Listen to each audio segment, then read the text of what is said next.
Film diawali dengan seorang gadis bernama Nora. Saat ini dia sedang mendaki bersama ayahnya di Gunung Batu di Norwegia. Saat berhasil ke puncak dan memandangi gunung sekitar, sang ayah pun teringat akan dongeng makhluk mitologi Norwegia bernama troll. Yang dimana dahulu kala ada 13 troll yang mabuk sehabis minum tuak, sampai lupa waktu akan matahari terbit. Para troll tidak sembunyi sehingga saat sinar matahari menyinari mereka, seketika tubuh para troll mengeras seperti batu dan berubah menjadi gunung. Karena Nora sudah beranjak dewasa, ia tak percaya akan hal itu dan menganggap bahwa troll itu tak nyata, hingga sang ayah berkata, "Kau harus percaya supaya agar bisa melihatnya."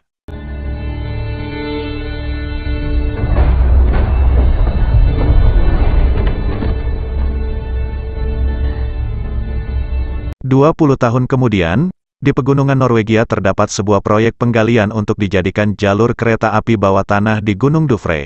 Dan di sana juga ada sekelompok demonstrasi yang sedang protes atas pembangunan yang dianggap dapat merusak alam. Untuk mempercepat proses penggalian, para pekerja pun memutuskan untuk meledakkan tempat itu dari jarak jauh. Setelah bom diledakkan dan para pekerja memeriksa ke dalamnya, hal tak terduga pun terjadi pada mereka.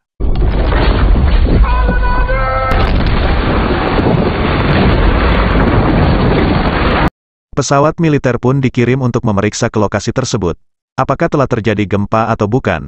Saat diperiksa, mereka pun mendapatkan cekungan seperti jejak kaki yang menuju ke arah selatan dan menghilang begitu saja. Melihat situasi yang aneh dan mengkhawatirkan, si jenderal pun memutuskan untuk mendiskusikan masalah ini dengan Perdana Menteri, serta menyuruh bawahannya membawa seseorang yang ahli segala ahli dalam bidang ini. Di tempat lain, lebih tepatnya di pesisir pantai barat Norwegia, terlihat seorang perempuan sedang menggali tanah untuk mencari fosil purba. Perempuan tersebut ialah Nora. Saat ini dia sudah menjadi profesor paleontologi. Nora pun senang sekali setelah berhasil menggali dan menemukan fosil purba yang ia cari selama 6 bulan lamanya. Saat itu juga rekan kerja Nora mengadakan pesta kecil-kecilan atas penemuan fosil tersebut. Selang beberapa saat, datanglah helikopter untuk menjemput Nora untuk membawanya ke markas Angkatan Bersenjata Norwegia. Saat sampai, ia pun disambut oleh penasehat Perdana Menteri, yang bernama Andreas. Andreas pun langsung membawa Nora ke sebuah ruangan yang sudah dikelilingi oleh orang-orang penting. Setelah semuanya berkumpul, akhirnya rapat tentang beberapa cekungan di tanah itu pun dimulai. Ada yang bilang itu lubang amblas, resapan air, Ultraman, sampai akhirnya Nora berpendapat bahwa cekungan itu jelas-jelas jejak kaki. Namun semua di sana tidak satu pun mempercayainya, malahan menertawai Nora, "Mana ada makhluk sebesar itu, emangnya ini zaman dinosaurus ya?" Namun pada akhirnya, mereka pun sedikit percaya setelah melihat video salah satu demonstrasi yang merekam saat peristiwa terjadinya tersebut.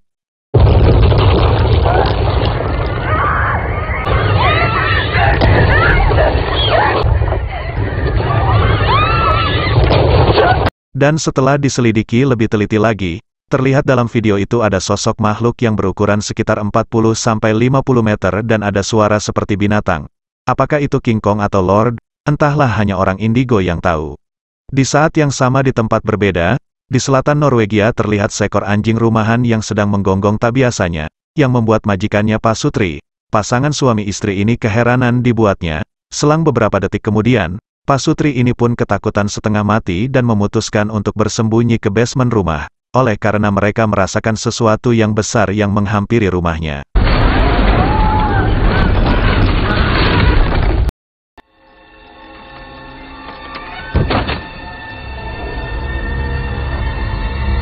Setelah itu Nora dan Andreas dikirim ke tempat rumah Pasutri tersebut, untuk melakukan penyelidikan mencari makhluk apakah itu. Mereka berdua pun disambut oleh kapten militer untuk membantu Nora, lantas Nora pun menginterogasi Pasutri tersebut, bahwa saat peristiwa itu mereka merasakan seperti berada di bawah gunung yang sedang bergerak, dan mendengar suara raungan yang belum pernah mereka dengar sebelumnya. Nora pun menyelidiki jejak kaki besar itu dan ia tak menemukan apapun kecuali tanah dan bebatuan. Kapten pun menjelaskan kepada Nora bahwa dirinya telah menyelusuri jejak kaki besar itu berhenti setelah 20 km jauhnya dan tak menemukan apapun. Setelah diperiksa kembali ternyata benar, Nora tak menemukan apapun selain beberapa bukit yang berada di dekat jejak kaki tersebut.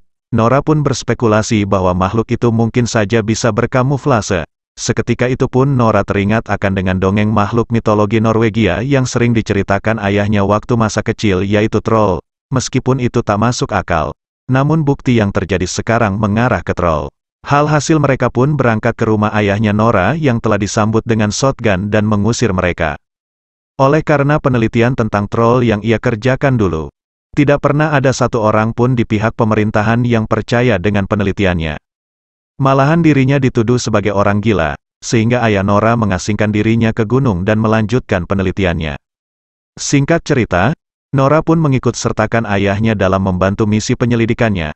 Namun, Nora dan lainnya masih sedikit tidak percaya akan adanya sosok troll yang diceritakan. Saat sampai di tempat terakhirnya jejak kaki itu pun, Nora dan ayahnya sampai-sampai berdebat akan sosok troll di sana. Namun 5 detik kemudian, Nora pun dikejutkan akan bangkitnya makhluk yang sangat besar, yang berada di sampingnya. Apa?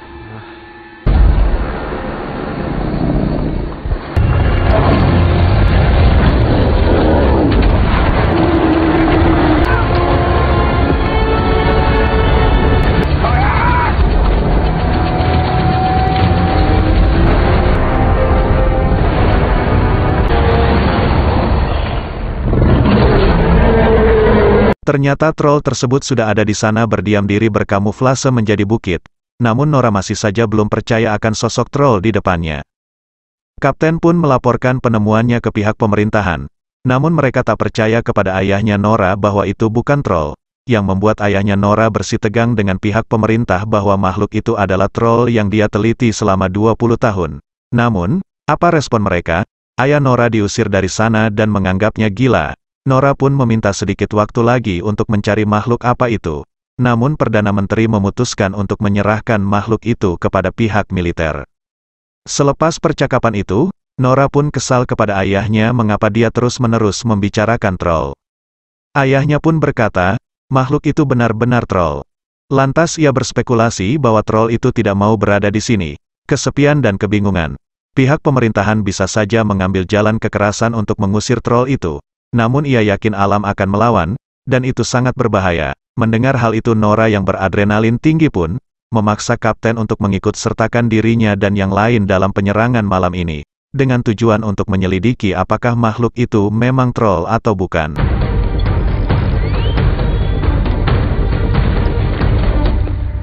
Setelah pasukan bersenjata sudah berada di posisinya masing-masing di hutan. Di saat itulah troll itu pun datang. Dengan tubuh yang sangat besar dan kulit sekeras batu, amunisi dan roket launcher yang ditembaki militer pun terbuang sia-sia, karena tidak mempan sama sekali.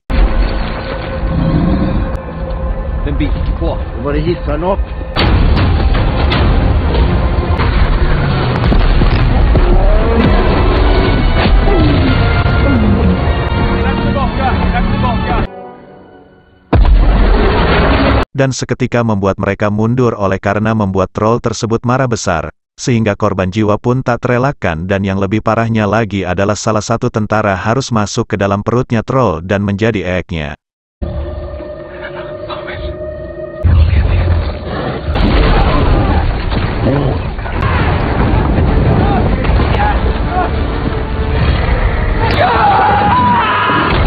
Di saat mereka ingin kabur, saat itulah ayah Nora mendekatinya.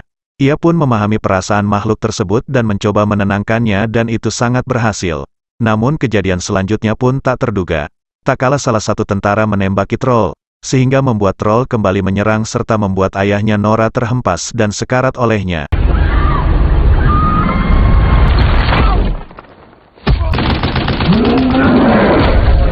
Detik-detik sekaratul mautnya, ayah Nora mengatakan istana, raja, dan rumah, tentu saja hal itu bukan tentang warisan tetapi berkaitan dengan troll.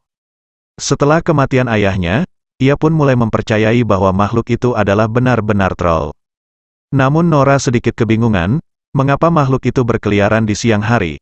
Seharusnya ia membeku jika terkena sinar matahari namun nyatanya tidak, dan ia pun menemukan catatan ayahnya yang menjelaskan bahwa troll tersebut akan ketakutan jika mendengar suara lonceng. Di sisi lain, di taman hiburan di desa Norwegia, terlihat pengunjung di sana sangat banyak sekali, yang tadinya untuk liburan, tapi nyatanya mereka berhamburan, setelah melihat troll pertama kali di sana.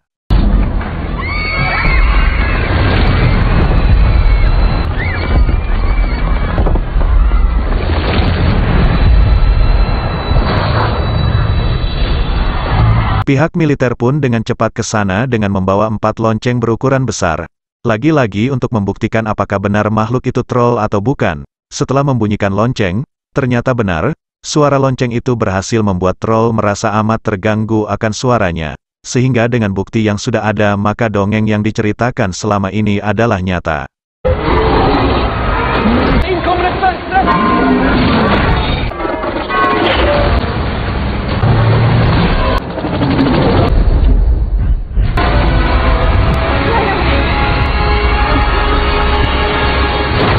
Jika saja mereka tidak menyerang dan tidak melakukan apapun, troll itu sebenarnya tidak akan menyerang mereka. Berita tentang troll itu pun viral di berbagai negara, sehingga pihak masyarakat mulai panik serta mendesak ke pihak pemerintah untuk memanggil Ultraman.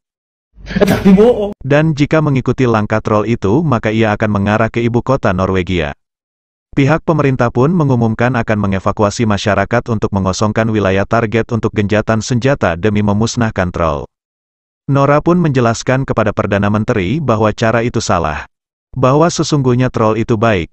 Setelah apa yang ia lihat sejauh ini, hanya saja ia membalas apa yang kita perbuat. Lantas ia meminta sedikit waktu supaya untuk mencari tahu informasi tentang troll terlebih dahulu. Setelah menjelaskan panjang lebar, Perdana Menteri tetap mengambil jalur kekerasan, karena pihak pemerintah sudah menganggap troll itu adalah mesin pembunuh yang harus dimusnahkan secepat mungkin, yaitu dengan cara dirudal. Mendengar pihak pemerintah telah memutuskan untuk melakukan genjatan senjata, dan sadar bahwa tindakan itu salah besar, Andreas pun mendatangi Nora untuk membantunya untuk mencari petunjuk tentang troll. Dalam pencariannya, Nora menemukan satu nama di dalam catatan ayahnya yang sangat familiar yaitu Sinding. Andreas bilang mungkin saja Rikard Sinding si penjaga gerbang istana Norwegia. Mendengar kata istana, si Nora pun teringat perkataan terakhir ayahnya yaitu istana, raja dan rumah. Jika dicocokologi hal itu berkaitan dengan istana kerajaan Norwegia. Lantas Nora dan Andreas menuju ke istana untuk mencari fakta di sana. Di depan gerbang, mereka disambut yang tak lain adalah Rikard Sinding. Karena Rikard Sinding kenal dengan ayahnya Nora, mereka berdua dibolehkan masuk ke dalam istana kerajaan. Rikard Sinding pun menunjukkan sebuah terowongan tersembunyi bawah tanah, yang membuat Nora dan Andreas terkejut tak kala di dalam terdapat banyak sekali kerangka troll di sana.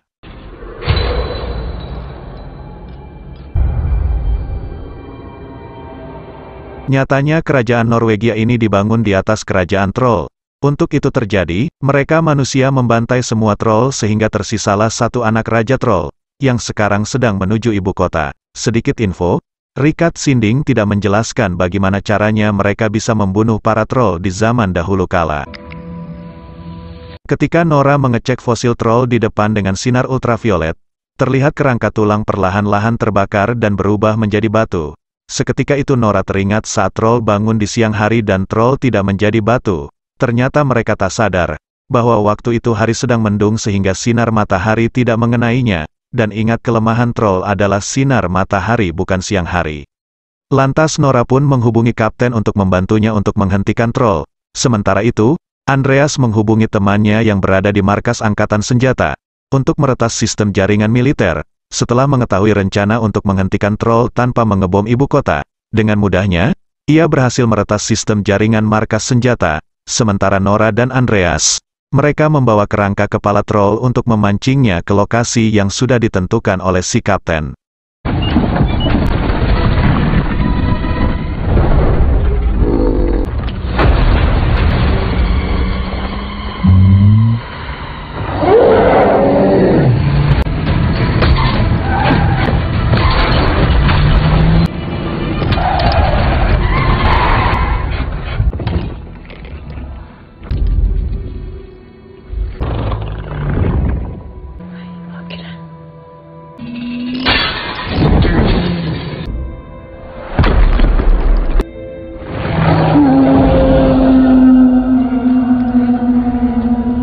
Mendengar raungan troll yang sangat keras, si kapten mengumpulkan semua anak buahnya dan menjelaskan bahwa kesempatan kita hanya sekali.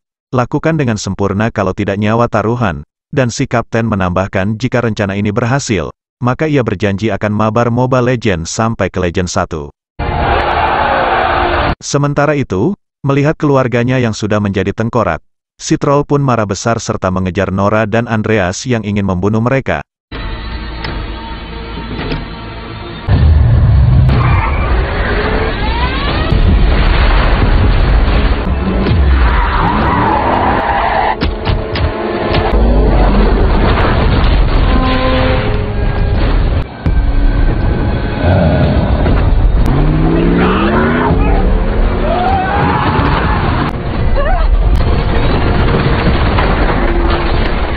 Sesampainya troll ke lokasi yang sudah ditentukan oleh si kapten, kapten pun langsung menyalakan lampu penerangan yang sangat banyak, yang langsung membuat troll itu meraung kesakitan.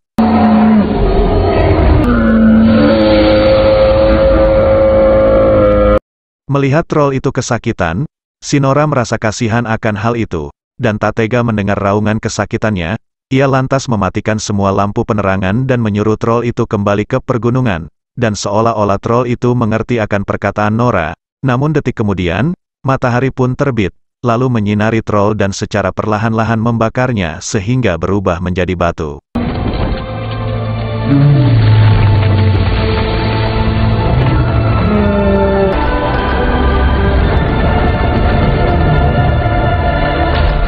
Dan Nora pun memberi nama bukit itu, yang bernama Bukit Tobias, sesuai nama ayahnya Nora yang sudah memperjuangkan bahwa troll itu ada. Dan berikut ini adalah 3 hal yang harus kalian lakukan jika di daerah kalian ada troll.